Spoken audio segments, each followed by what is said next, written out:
Assalamualaikum warahmatullahi wabarakatuh. Izin memperkenalkan diri, nama saya Dila Alia Rahma dari Program Studi Sistem Informasi dengan NPM 2417052 2008. Di sini saya akan mempelajari mata kuliah pengantar organisasi komputer dengan materi arsitektur, organisasi komputer, dan konsep storage program. Yang pertama, saya mempelajari materi dari buku pengantar organisasi komputer. Komputer adalah sebuah mesin hitung elektronik yang secara cepat menerima informasi masukan digital dan mengolah informasi tersebut menurut seperangkat instruksi yang tersimpan dalam komputer tersebut, dan menghasilkan keluaran informasi yang dihasilkan setelah diolah. Daftar perintah tersebut dinamakan program komputer, dan unit penyimpanannya adalah memori komputer. Dalam bentuk yang paling sederhana, komputer terdiri dari 5 bagian utama, yaitu masukan, memori, aritmatika dan logika, keluaran, dan kontrol. Unit masukan menerima informasi yang dikodekan dari operator manusia melewati alat-alat elektromekanik seperti papan ketik pada suatu terminal video atau dari komputer-komputer lain lewat jalur komunikasi digital. Informasi yang diterima dan disimpan dalam memori untuk dipergunakan kelak, atau langsung diolah oleh rangkaian aritmetika dan logika untuk melaksanakan operasi yang diinginkan. Langkah-langkah pengolahan ditentukan oleh program yang disimpan dalam memori. Akhirnya, hasil-hasil yang diperoleh dikirimkan kembali keluar melalui unit keluaran. Seluruh kegiatan ini dikoordinasi oleh unit kontrol. Selanjutnya ada organisasi komputer. Organisasi komputer adalah bagian yang terkait erat dengan unit-unit operasional dan interkoneksi antar komponen penyusun sistem komputer dalam merealisasikan aspek arsitekturalnya. Contoh aspek organisasional adalah teknologi hardware, perangkat antarmuka, teknologi memori, sistem memori, dan sinyal-sinyal kontrol. Lanjut ada arsitektur komputer, atau lebih cenderung pada kajian atribut-atribut sistem komputer yang terkait dengan seorang programmer. Contohnya set instruksi, aritmetika yang digunakan, teknik pengalamatan, dan mekanisme input-output. Perbedaan utamanya yaitu organisasi komputer, bagian yang terkait erat dengan unit-unit operasional, sedangkan arsitektur komputer terkait dengan seorang programmer. Organisasi komputer memiliki contoh teknologi hardware, perangkat antarmuka, teknologi memori, sistem memori, dan sinyal-sinyal kontrol. Sedangkan arsitektur komputer memiliki contoh set instruksi, aritmetika yang digunakan, teknik pengalamatan, dan mekanisme input dan output. Selanjutnya yaitu struktur dan fungsi utama komputer. Komputer adalah sebuah sistem yang berinteraksi dengan cara tertentu dengan dunia luar. Dalam buku ini dikaji struktur internal komputer. Yang pertama ada Central Processing Unit atau CPU, yang berfungsi sebagai pengontrol operasi komputer dan pusat pengolahan fungsi-fungsi komputer. Kesepakatan CPU cukup disebut saja sebagai prosesor. Yang kedua ada memori utama, berfungsi sebagai penyimpan data.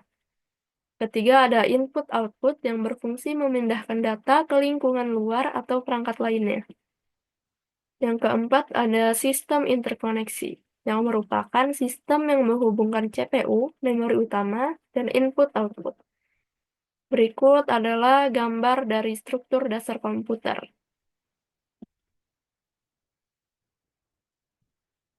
Oke, lanjut. Di sini ada struktur CPU. Yang pertama ada control unit, berfungsi untuk mengontrol operasi CPU dan mengontrol komputer secara keseluruhan. Yang kedua ada Arithmetic and Logic Unit atau ALU yang berfungsi untuk membentuk fungsi-fungsi pengolahan data dan komputer. Yang ketiga ada Register, berfungsi sebagai penyimpan internal bagi CPU. Dan yang terakhir ada CPU interkoneksi yang berfungsi menghubungkan seluruh bagian dari CPU. Selanjutnya ada fungsi komputer, yaitu fungsi operasi pengolahan data, fungsi operasi penyimpanan data, fungsi operasi pemindahan data, dan fungsi operasi kontrol. Seperti pada gambar di bawah ini. Ya, lanjut. Nah, di bawah ini ada ilustrasi operasi-operasi komputer nih. Yang pertama, yang A ada operasi pemindahan data, yang B operasi pemindahan data, yang C dan D operasi pengolahan data. Selanjutnya saya coba nyari di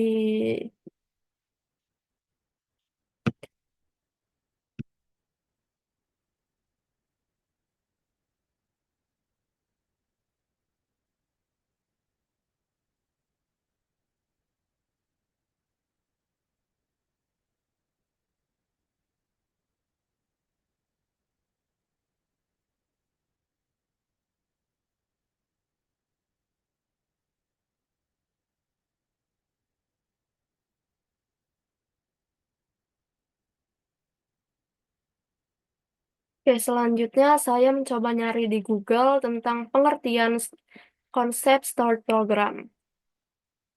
Jadi, start program adalah instruksi dan data yang disimpan dalam tempat penyimpanan internal sebuah komputer. Instruksi dapat diolah lebih cepat dan mudah dimodifikasi. Konsep ini diperkenalkan oleh John von Neumann pada tahun 1945 dan merupakan yang paling penting dari komputer digital. Bawah ini ada urutan start program pada komputer. Yang pertama, IBM SSEC yang mulai beroperasi pada Januari 1948, tetapi bersifat elektromekanis. Yang kedua, ada modifikasi telah diselesaikan pada ENIAC untuk berfungsi sebagai komputer program yang disimpan. Dengan program tersebut, dalam tabel fungsinya, menga- mengatur dial pada tabel fungsinya, yang dapat menyimpan 3.600 digit desimal untuk instruksi. Selanjutnya ada ARC2, yaitu mesin relay yang dikembangkan oleh Andrew Wood dan Kathleen Wood di Birkbeck University London secara resmi online pada 12 Mei 1948. Mesin ini menampilkan perangkat penyimpanan drum berputar pertama.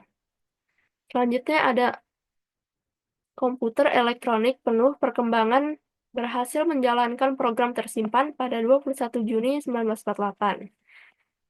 Kemudian dikembangkan menjadi Manchester March 1 yang menjalankan program pertamanya pada April 1949. Selanjutnya ada Electronic Delay Storage Automatic Calculator atau EDSTART yang menjalankan program pertama pada 6 Mei 1949 dan menjadi komputer operasional skala penuh. Yang keenam ada EDVAC yang disusun pada bulan Juni 1945. Dalam draft pertama laporan tentang EDVAC, tetapi tidak disampaikan hingga Agustus 1948. Yang tujuh ada BINA, dikirim ke pelanggan pada tanggal 22 Agustus 49. Ini bekerja di pabrik, tetapi ada ketidaksepakatan tentang apakah itu bekerja dengan memuaskan atau tidak setelah dikirim. Yang terakhir ada ATL Mark III yang mulai dikembangkan pada tahun 1954 dan selesai pada tahun 1956, yaitu komputer transistor program pertama yang dibuat oleh Laboratorium Elektronik Jepang. Sekian dari materi arsitektur organisasi komputer dan konsep start program yang saya pelajari kali ini. Terima kasih atas perhatiannya. Wassalamualaikum warahmatullahi wabarakatuh.